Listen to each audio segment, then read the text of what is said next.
संकट हरो गणेश प्रभु संकट चतुर्थी आए, संकटा माता संग विराजे, सुख समृद्धि बरसाए। जय श्री राधे कृष्ण।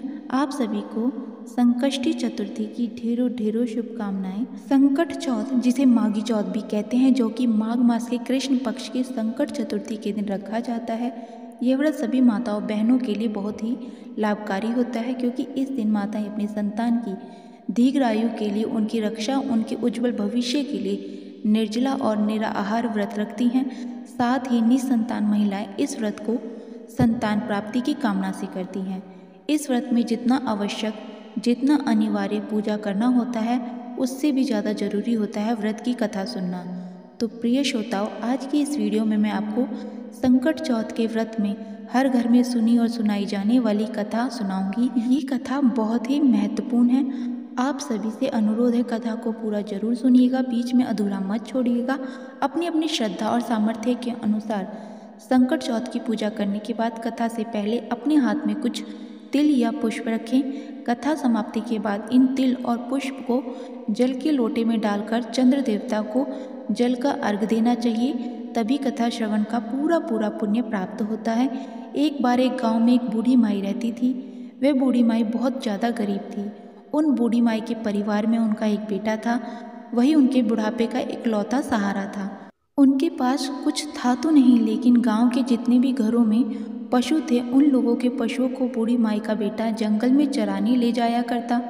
शाम होने पर सभी गौओं को गांव के लोगों के सुपुर्द कर दिया करता। पशु चराने के बाद गांव वाले जो कुछ भी दिया करते, उसी से माँ बेटे का घर चलता था। इसी तरह से किसी तरह से उनके दिन कट रहे थे।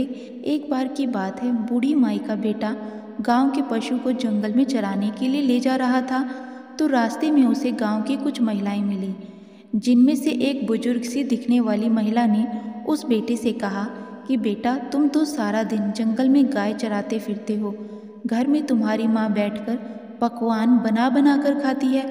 लड़का बोला, ऐसा तो हो ही नहीं सकता, मेरी माँ कभी ऐसा नहीं कर सकती। तब गांव की वह महिला बोली कि अगर तुम्हें विश्वास ना हो तो आज जरा थोड़ा जल्दी घर चले जाना, तुम खुद ही अपनी आंखों से देख लेना, और जब तुम अपनी आंखों से देखोगे तब तो तुम्हें विश्वास होगा ना। लड़की ने सोचा, ठीक है, देखने में आखिर मेरा क्या जाता है। अब लड़का हर दिन जिस समय पर अपने घर पहुंचा करता था, आज उस समय से थोड़ा पहले ही घर आ गया। उस दिन संकट चौथ का दिन था। बूढ़ी माई ने संकट चौथ का व्रत रखा था और वह तिलकुट बना रही थी। चूल्हे पर कढ़ाई चढ़ा रखी थी, जिसमें वह तिल भून रही थी। जलते हुए चूल्हे पर चढ़ी हुई कढ़ाई देखकर और उसमें तिल भुने जाते हुए देखकर अब तो लड़के को गांव की महिलाओं द्वारा सुनाई गई बातों पर विश्वास होने लगा। उसने सोचा, तो आखिरकार गांव की जो चाची ताई थी वह ठीक ही कह रही थी, और यहाँ देखिए, मैं तो जंगल में भूखा प्यासा दिन भर भटकता रहता हूँ, पशु चराता फिरता हूँ, और मेरी माँ घर में पीछे पकवान बना बना कर खाती है। अब उसे गांव की महिलाओं द्वारा सीख लग गई, तो वह लड़का अपनी माँ से बोला, माँ, मैं तो घर छोड़कर जाऊँगा। बूढ़ी माँ बोली, बेटा, ऐसी क्या बात हुई जो तू ऐसी बातें सोच रहा है और कह रहा है। बेटा बोला, मैं तो चला जाता हूँ जंगल में और देख रहा हूँ तुम मेरे पीछे पकवान बना बना कर खाती हो, मुझे खिलाना तो दूर, तुम मुझे बताती तक नहीं। माँ, अब मैं इस घर में नहीं रहूँगा, मैं तो जंगल में जाऊँगा। बूढ़ी माई ने अपने इकलौते बेटे को बहुत समझाया कि बेटा, आज तो संकट चौथ का व्रत है, इसीलिए तिलकुटा बना रही थी, लेकिन बेटा नहीं माना। बूढ़ी माई समझ गई कि जरूर इसे किसी ने सिखा पढ़ा दिया है और अब यह कहने से नहीं मानेगा। जब बेटा जाने लगा तो बूढ़ी माई ने बेटे से कहा कि बेटा, ये ले संकट चौथ व्रत के तिल हैं, इन्हें तुम अपने साथ लेकर जाओ, और हाँ, जब भी कभी तुम पर कोई मुसीबत आए, तिल पूर के बैठ जाना, और अगर मैं तुम्हारे नाम के व्रत करती होंगी तो तुम्हारी मुसीबत टल जाएगी। लड़की ने फिर भी माँ के मन को रखने के लिए अपने हाथ में वे तिल ले लिए और वह घर छोड़कर चल पड़ा। चलते चलते वह घने जंगल के पास पहुँच गया। जब जंगल के अंदर गया तो देखा सामने एक बहुत बड़ा खूंखार शेर खड़ा है। शेर ने रास्ता रोक लिया। लड़की ने सोचा, आज तो मेरा बचना मुश्किल है, अब तो मुझे मरना ही है। अब वह मारे डर के कांपने लगा, थर थर काँप रहा था। और जब कोई व्यक्ति किसी मुसीबत में होता है तो डर के मारे सबसे पहले उस व्यक्ति को अपनी माँ की ही याद आती है। उस लड़के को भी अपनी माँ की याद आ गई। जैसे ही माँ की याद आई तो माँ की कही हुई बात भी लड़के को याद आ गई। जब भी कोई मुसीबत पड़े तो तिल पूर कर बैठ जाना। अब बेटे ने झट से अपनी जेब से तिल निकाले और पूर कर वहीं बैठ गया और कहने लगा, हे संकट चौथ माता, अगर मेरी माँ मेरे नाम के व्रत करती है तो ये शेर गाय बन जाए और यहाँ से चला जाए, नहीं तो आज तो मेरा मरना तय है। जैसे ही उस लड़के ने ऐसा कहा, देखते ही देखते संकटा माता की कृपा से वह शेर गाय बनकर पूंछ हिलाता हुआ वहाँ से चला गया, क्योंकि बूढ़ी माई तो केवल अपने बेटे के नाम के ही व्रत करती थी। अब वह लड़का इधर जंगल में राम राम कहता हुआ आगे बढ़ा। थोड़ा आगे बढ़ा तो देखा बहुत बड़ी नदी रास्ते में उफान करती भी आ रही थी। अब उसने सोचा कि अगर मैं नदी पार करूँगा तो मैं इतने गहरे पानी में डूबकर मर जाऊँगा। एक तो नदी का वेग बहुत तेज है, ऊपर से तूफान भी आया हुआ है। अगर मैं ये नदी पार नहीं करता हूँ तो रात भी हो गई है, पीछे घना जंगल है और जंगल में रहने वाले जंगली जानवर तो मुझे निश्चित ही जिंदा नहीं छोड़ेंगे, मुझे कच्चा ही खा जाएंगे। आगे कुआ पीछे खाई, फिर याद माई की आई। अब तो वह लड़का फिर से तिल पूर के बैठ गया और बोला, हे संकट चौथ माई, अगर मेरी माँ ने मेरे नाम के व्रत करे हैं तो ये नदी दो रास्ते में बट जाएगी और मुझे रास्ता दे दे, नहीं तो आज तो मेरा मरना तय है। अब जैसे ही लड़के ने ऐसा कहा, नदी देखते ही देखते दो हिस्सों में बट गई। अब उसे आगे जाने का रास्ता मिल गया, क्योंकि बूढ़ी माई तो अपने बेटे के नाम से ही व्रत करती थी।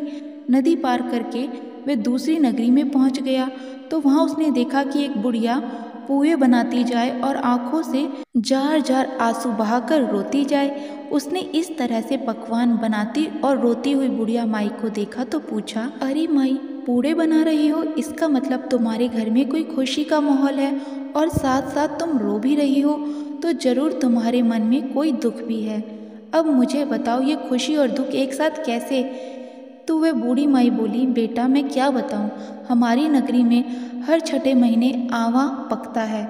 उस आवे में एक इंसान की बलि दी जाती है और उस इंसान को आवे में मिट्टी के बर्तनों के साथ बिठाया जाता है और वह जीवित नहीं बचता। हर घर से रोज एक घर का नंबर आता है। आज मेरे घर की बारी है और मेरा तो एक ही बेटा है। अगर मेरा बेटा आवे में बैठ जाएगा तो फिर मेरा क्या होगा? मेरा बेटा तो आज मर जाएगा। यही सोच सोच कर मैं दुखी हूँ और रो रही हूँ। और आज मेरे बेटे का आखिरी दिन है।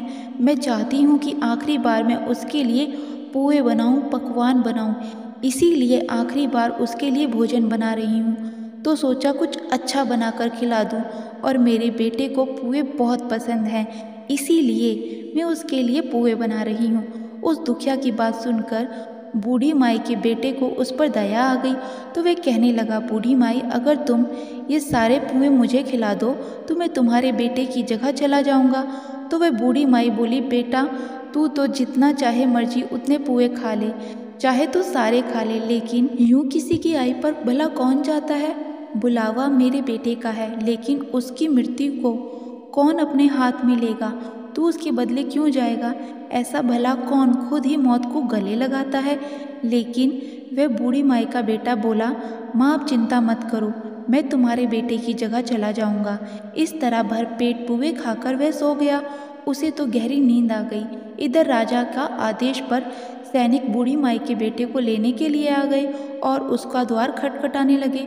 बूढ़ी माई ने जैसे ही आहट सुनी तो वह दूसरे कमरे में सो रहे उस अजनबी लड़के के कमरे में गई और बाहर से दरवाज़ा, कभी कुंडी कभी खिड़की खटखटाने लगी।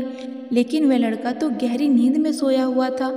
आखिरकार बहुत देर तक खटखटाने के बाद वह लड़का उठकर बैठ गया और बोला, माई आ गए क्या लेने वाले? तो बूढ़ी माई बोली, हाँ बेटा, राजा के सैनिक आ गए। और फिर वह बेटा सैनिकों के साथ साथ चला गया और जाके आवे में बैठ गया। आवे में बैठते ही उसे अपनी माँ की याद आई। उसने अपने हाथ में फिर से तिल लिए और बोला, हे संकट चौथ माता, अगर मेरी माता मेरे नाम के व्रत करती है तो आज ये जलती आग मेरा कुछ भी ना बिगाड़ पाए। मैं इस आग में ना जलूं, नहीं तो आज मेरा तो मरना और जलना तय है। 3 दिन हो गए। वहीं पास ही में कुछ बच्चे गिल्ली डंडा खेल रहे थे। खेलते खेलते बच्चों की गिल्ली उस बड़े से मटके से जा टकराई जिसके अंदर वह लड़का और कुछ बर्तन रखे थे और आवा पका हुआ था। जैसे ही टन से आवाज हुई उस मटके से तो आसपास के सभी लोग हैरान हो गए कि पहले तो यहाँ आवा 6 महीने में पकता था, आज 3 ही दिन में कैसे पक गया। ये बात जानते ही सारी नगरी इकट्ठा हो गई। राजा को पता चला तो राजा को भी बुलवा लिया गया। अब तो सांवे के चारों ओर बड़ी भारी भीड़ इकट्ठा हो गई। अब राजा ने सैनिकों से कहा कि मटका उतारो। जैसे ही सैनिक मटका उतारने लगे अंदर से आवाज आई, भाई धीरे धीरे उतारो, भाई धीरे धीरे उतारो। ये आवाज़ सुनते ही सैनिक तो डर के मारे दूर भाग गए कि आज तक तो इसमें से कोई भी आवाज़ नहीं आई, लगता है अंदर कोई भूत है। अब तो राजा भी तलवार निकाल कर खड़े हो गए और बोले, सच सच बता मटके के अंदर तू कौन है। तब मटके से बूढ़ी माई का बेटा निकला और बोला, महाराज मैं कोई भूत नहीं हूँ, ना ही कोई पिशाच, बल्कि मैं तो एक बुढ़िया का बेटा हूँ और मेरी माई मेरे नाम के संकट चौथ के व्रत किया करती थी। मैं तो बस गांव की चाची ताई के सिखाए में आ गया और घर छोड़कर निकल आया। मेरी माँ ने चलते समय मुझे कुछ तिल दिए थे और कहा था कि बेटा अगर कभी तुझ पर कोई मुसीबत पड़ेगी तो वह टल जाएगी। अब भाई ये देख लो, मैं ये तिल पूर के किसी भी मुसीबत में जाता हूँ और वहाँ पर तिल पूर कर बैठ जाता हूँ तो मेरे ऊपर जो भी मुसीबत आती है वह टल जाती है। ये बात सुनकर रानी बोली, राजा जी क्यों ना अपनी राजकुमारी का ब्याह हम इससे करा दें, क्योंकि इसको तो आग भी नहीं जला सकी। राजा को रानी की बात सही लगी और फिर रानी ने अपनी बेटी का विवाह उस लड़के के साथ करा दिया। अब बूढ़ी माई का वह बेटा राजा के राजमहल में घर जमाई बनकर रहने लगा। अब तो बड़े ठाठ से उसके दिन बीतने लगे। राजा की बेटी और वह बूढ़ी माई का बेटा दोनों एक दिन छत पर घूम रहे थे। छत पर घूमते घूमते बूढ़ी माई को अपने गांव की, अपने देश की याद आई और अपनी माँ की भी याद आई। तो बूढ़ी माई का बेटा अपनी पत्नी से बोला कि देखो आज तो हमारे गांव की तरफ बादल छाए हैं, लगता है बहुत ज़ोर से बारिश होगी। राजा की बेटी ये बात सुनकर हैरान रह गई, फिर पूछने लगी, क्या आपका भी कोई गांव है? तो बूढ़ी माई का बेटा बोला, हाँ हमारा भी गांव है, हमारा भी घर है और मेरी माँ भी है, सब कुछ मेरी माँ ही तो है। राजा की बेटी बोली, तो फिर हम यहाँ क्यों रह रहे हैं, हम भी अपने घर चलेंगे बूढ़ी माई के पास। बूढ़ी माई का बेटा बोला कि तुम अपने पिताजी से पूछ लो, अगर वह कहेंगे तो ही तुम्हें हम अपने घर लेकर चले जाएंगे। अब तो राजा की बेटी महल में जाकर अपने पिताजी से बोली, पिताजी आपके जमाई जी अब अपने घर जाना चाहते हैं। राजा ने कहा, यह तो बहुत अच्छी बात है, दूर जमाई लाख जमाई, घर जमाई खाक जमाई। ठीक है तुम दोनों अपने घर को जाओ, कमाओ खाओ अच्छे से अपनी घर गृहस्थी बसाओ, हम तो भाई इसी में राजी हैं, इसी में खुश हैं। अब तो राजा ने विदाई से पहले खूब सारा धन, हीरे मोती जवाहरात, हाथी घोड़े आदि देकर अपनी बेटी को विदा कर दिया। अब वे दोनों खुशी खुशी चल पड़े। इधर जब बूढ़ी माई का बेटा गांव के पास आ गया तो उसने एक सैनिक को अपने घर में भेजा कि जाओ और जाकर मेरी माँ को बता दो कि उनके बेटा बहू आ रहे हैं। अब सैनिक गया कि देखा कि बूढ़ी माई तो रो रो कर अंधी हो गई है। सैनिकों ने जाकर कहा कि बूढ़ी माई आपके बेटा और बहू आए हैं।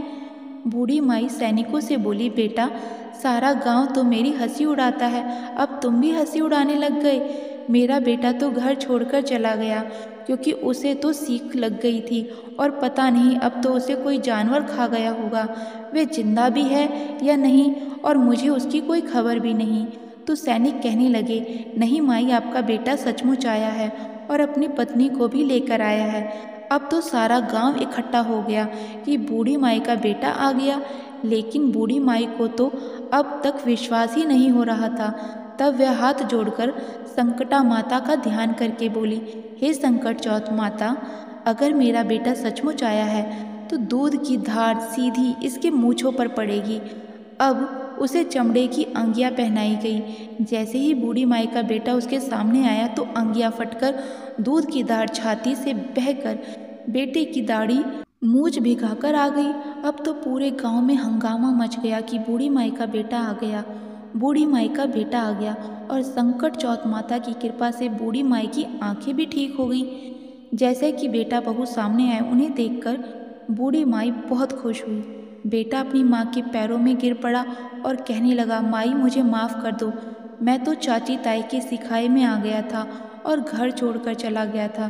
तुम तो मेरे नाम के ही व्रत करती थी और तुम्हारे दिए गए तिल ने और संकटा माता ने ही हर मुसीबत में मेरी रक्षा की। बेटे बहू को देखकर बूढ़ी माई अपने पुराने सारे दुख भूल गई और फिर बोली, बेटा संकट चौथ माता ने तो मूल लौटाया है, साथ में ब्याज भी लौटा दिया। अब तो बूढ़ी माई के ठाठ हो गए। बेटा बहू खूब मन लगाकर खुशी से बूढ़ी माई की सेवा करने लगे। हे संकट चौथ माता, जैसी कृपा अपनी बूढ़ी माई पर करी वैसी कृपा सब पर करना। इस कहानी को कहते, सुनते और हुंकारा भरते सब पर करना, सभी के परिवारजनों पर करना, हम सब पर भी करना। यह थी संकट चौथ व्रत की कहानी। अब सुनिए गणेश भगवान की एक और कहानी। एक बार की बात है, एक शहर में देवरानी जेठानी रहा करती थी।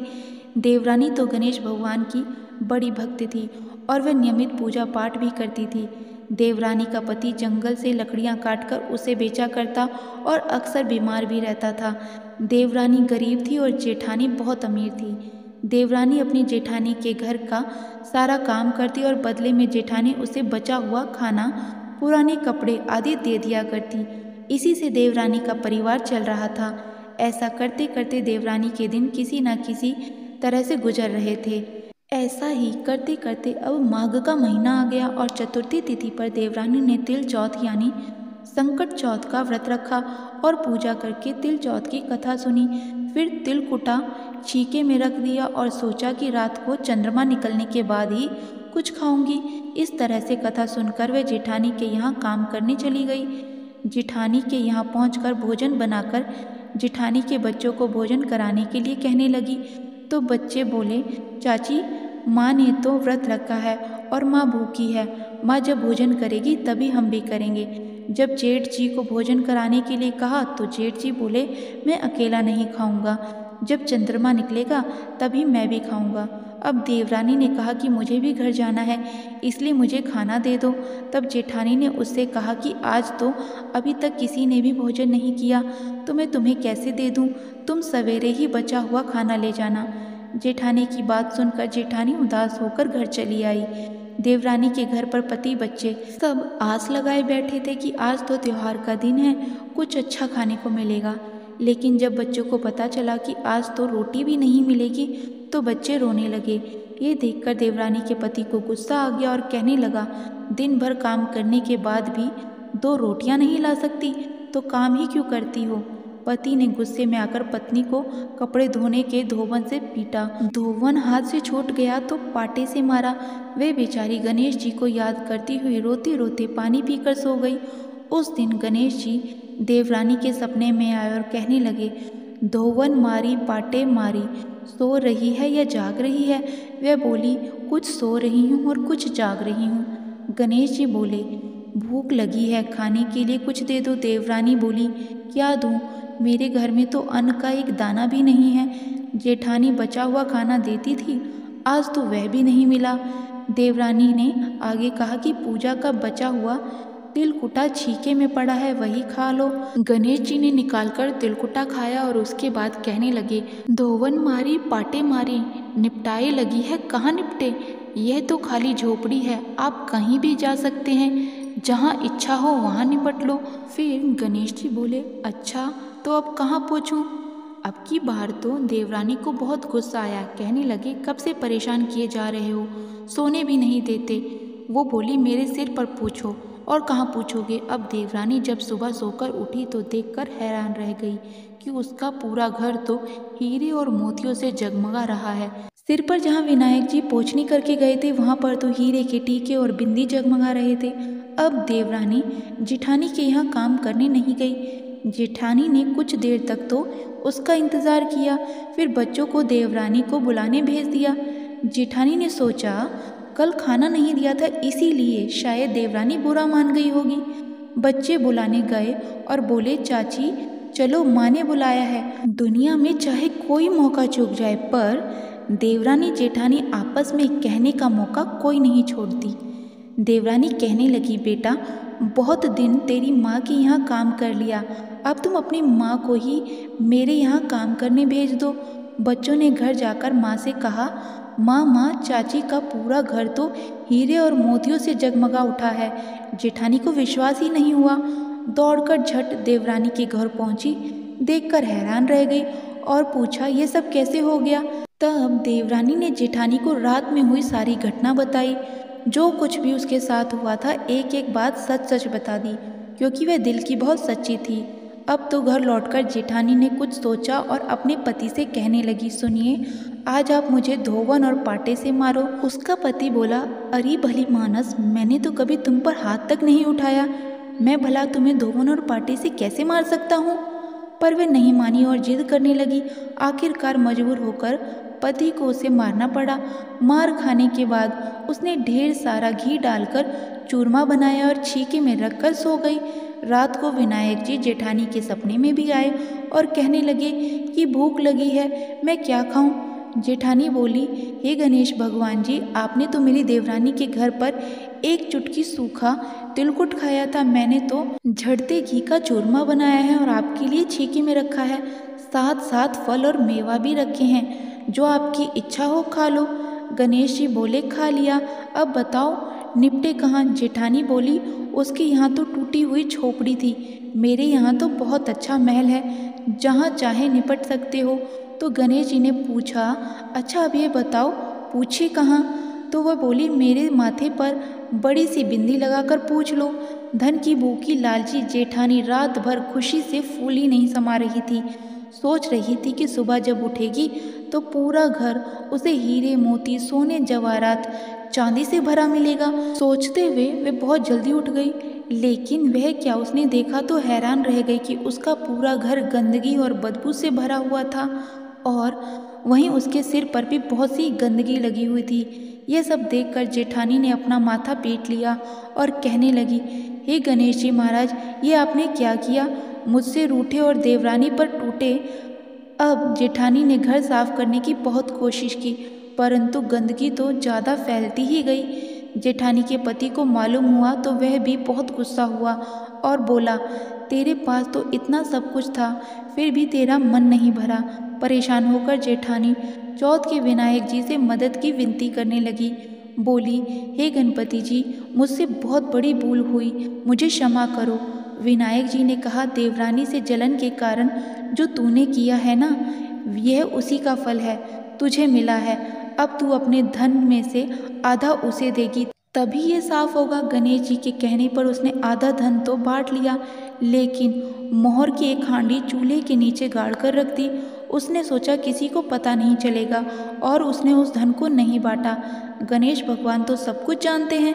जेठानी ने अब गणेश भगवान से कहा, हे चौथ विनायक जी, अब तो अपना ये बिखराव समेट लो। वे बोले, पहले चूल्हे के नीचे गाड़ी हुई मोहरों की हांडी और ताक में रखी हुई सुई की भी पाती, इनका भी बंटवारा कर। इस तरह विनायक जी ने सुई जैसी छोटी सी चीज का भी बंटवारा करवा कर अपनी माया समेटी और देखते ही देखते जेठानी के घर की गंदगी साफ हो गई। हे गणेश जी महाराज, जैसे आपने देवरानी पर कृपा की वैसे सब पर करना। कहानी कहने वाले, सुनने वाले और हुंकारा भरने वाले सब पर कृपा करना, किंतु जेठानी को जैसी सजा दी वैसी किसी को मत देना। बोलिए गणेश जी महाराज की जय।